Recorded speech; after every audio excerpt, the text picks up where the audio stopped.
कालावल खाडी परिसरात तळाशील समोर सुरू असलेल्या अनधिकृत वाळू उत्खननाविरोधातील आंदोलन आमदार निलेश राणे यांनी ग्रामस्थांशी संवाद साधत वाळू उपसा होऊ देणार नसल्याचं महत्त्वपूर्ण आश्वासन दिल्यानंतर स्थगित करण्यात आलं। गेल्या 4 दिवसांपासून तळाशील ग्रामस्थांनी सनदशीर मार्गाने आंदोलन छेडलं होतं, मात्र प्रशासनाकडून ठोस कारवाई होत नसल्यानं मंगळवारी आंदोलन अधिक तीव्र झालं होतं। महिलांनी थेट खाडीपात्रात उतरून शासनाविरोधात जोरदार घोषणा देत आक्रमक पवित्रा घेतला होता।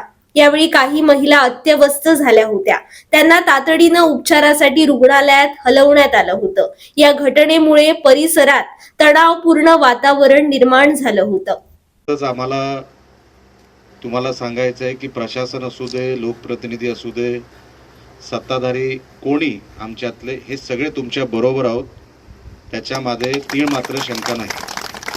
कोणी मनामध्ये शंका बाळगू नका की इकडे काय तुमच्या विरोधात होईल आणि आम्ही ते होऊ देऊ, असं होणार नाही। एवढं मी तुम्हाला सुरुवातीलाच सांगू इच्छितो। ज्या गोष्टी चर्चेमध्ये आल्या, मी फक्त तो मुद्दा जे मुद्दे चर्चेमध्ये आले त्यामध्ये कालावल खाडीमध्ये तळाशील समोर शेलटी जेटी ते सर्जेकोट बंदर या भागात कोणत्याही प्रकारचं अनधिकृत व अधिकृत वाळू उपसा होऊ नये याचे लेखी हमीपत्र आम्हाला द्यावे। माझं प्रांत मॅडमशी जे बोलणं झालं, प्रांत मॅडम इथे आता आहेत, तिथे कसलंही नोटिफिकेशन वाळू संदर्भात की तिथे वाळू उपसा होईल असं नोटिफिकेशन आपल्याकडे नाही। इथे वाळू उपसायला परवानगी नाही आणि ती वाळू उपसायला परवानगी मी असेपर्यंत मिळणार नाही, एवढं मी तुम्हाला सांगतो। आणि त्याबद्दल मी प्रांत मॅडम यांचंही कौतुक करतो, कारण का त्यांनी हा स्टँड योग्य टायमाला घेतला नसता तर आता हा विषय अजून चिघळला असता। पण जेव्हा माझी आणि त्यांची चर्चा झाली तेव्हा हेच ठरवण्यात आलं की इकडे वाळू उपसायला परवानगी नाही आणि इथे वाळू उपसायला परवानगी मिळणार सुद्धा नाही, म्हणून तुम्ही त्याची काळजी करू नका। तुम्हाला जे हमीपत्र पाहिजे असेल ते हमीपत्र आम्ही तुम्हाला देऊ। ते काय आता मी एकदा बोलल्यानंतर जर तुम्हाला पाहिजेच असेल तर तेही देऊ।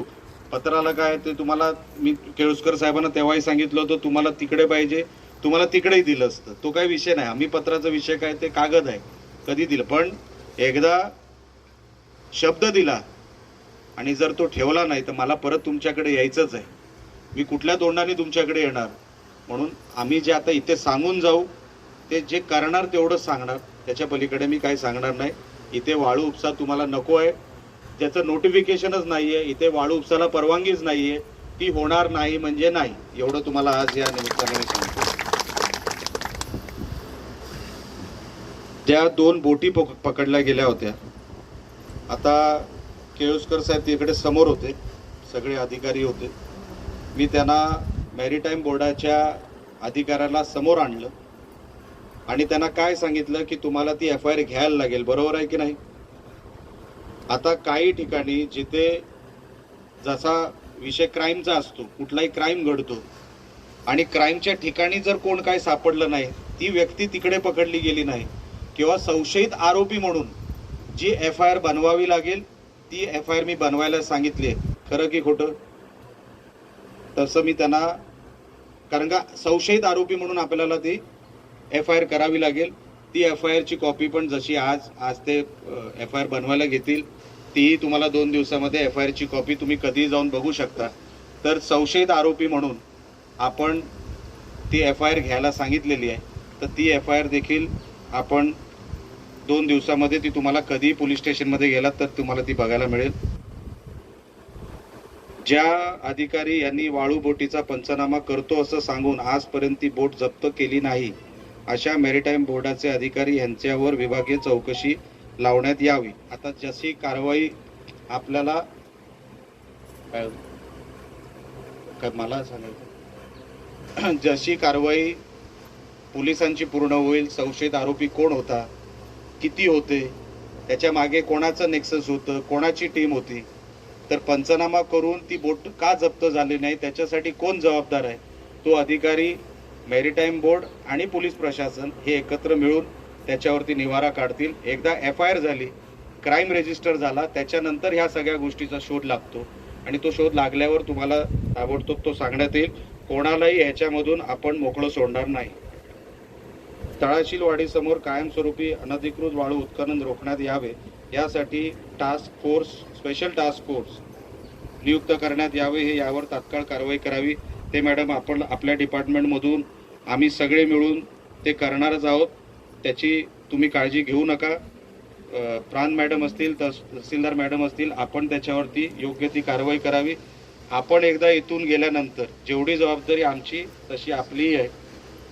इथे परत कधी ते धंदे झाले तर मग आपल्याला इकडे येण्याचा काही उपयोगच झाला नाही आणि तुम्हाला काही वेगळं सांगायला नको. आपण ती कडक कारवाई कराल ही मला माहिती आहे. तर अशा कुठल्याही आरोपीला सोडता कामा नाही आणि ते तुम्ही सोडणार देखील नाही. मला त्या गोष्टीची जाणीव आहे. कालावल खाडीत तळाशील समोर मधल्या भागामध्ये जो गाळ साचला आहे तो तळाशील गावाच्या भूभाग असून तो पुन्हा तळाशील किनारी भागात टाकावा, ज्यामुळे गावाची धूप होणार नाही व गाळ टाकल्यानंतर एक पक्का रस्ता कम बंधारा नदी किनारी बांधावा. त्याचा प्रस्ताव ऑलरेडी अजितदादा पवार, स्वर्गीय अजितदादा पवार जेव्हा असताना तोच प्रस्ताव आपण त्याच्याच अनुषंगाने आपण तो बंधाऱ्याचं काम करतोय, बरोबर आहे. आणि जिथे खचलंय ज्याचा उल्लेख सकाळी पण झाला आपण तो भरून काढू, त्यालाही काही प्रॉब्लेम नाही. ते ऑलरेडी शेवटचे 2 मुद्दे जे आहेत ते प्रशासनाने आता इथून पुढे करायचे ते आपण करू. तो काही प्रॉब्लेम नाही. ते आयडेंटिफाय कधी करायचे हे तुम्ही आम्हाला सांगा. म्हणजे प्रांत मॅडम, तहसीलदार मॅडम अधिकारी पाठवून किंवा स्वतः येऊन तो भूभाग बघून जातील, तो भाग बघून जातील. भूभाग म्हणजे तो भाग बघून जातील आणि जिथे काय असेल आपल्याला भराव टाकायचा आहे तो भराव टाकण्यात येईल. तुम्ही काय त्याच्यामध्ये ते मोठं काम नाही, तो काय सहज होणारी गोष्ट आहे. हे 5ही मुद्दे आपण माझ्यासमोर ठेवले. हे 5ही विषय आपल्या समोर आणि प्रशासनासमोर जे माझ्याकडून आणि ह्याच्यामध्ये मी पालकमंत्र्यांशी बोललेलो आहे. सगळ्यांशी बोलल्यानंतर प्रशासन असेल, लोकप्रतिनिधी असेल, पालकमंत्री, खासदार हे सगळे तळाशील ग्रामस्थांबरोबर आहोत एवढं सांगण्यासाठी आम्ही इकडे आलो. तुम्ही कसलीही काळजी करू नका. ह्याच्या अगोदर ज्या काही गोष्टी झाल्या असतील मी मान्य करतो. मी सकाळी केळुसकरांना पण सांगितलं 100% ह्याच्या अगोदर ज्या गोष्टी झाल्या असेल त्या झाल्याच असतील. मी कुठे मान्य करणार नाही असं बोलू शकत नाही. काही लोक त्याच्यामध्ये आमची असतील त्यांनाही पण आम्ही सोडणार नाही, एवढंही तुम्हाला मी आज निमित्ताने सांगतो.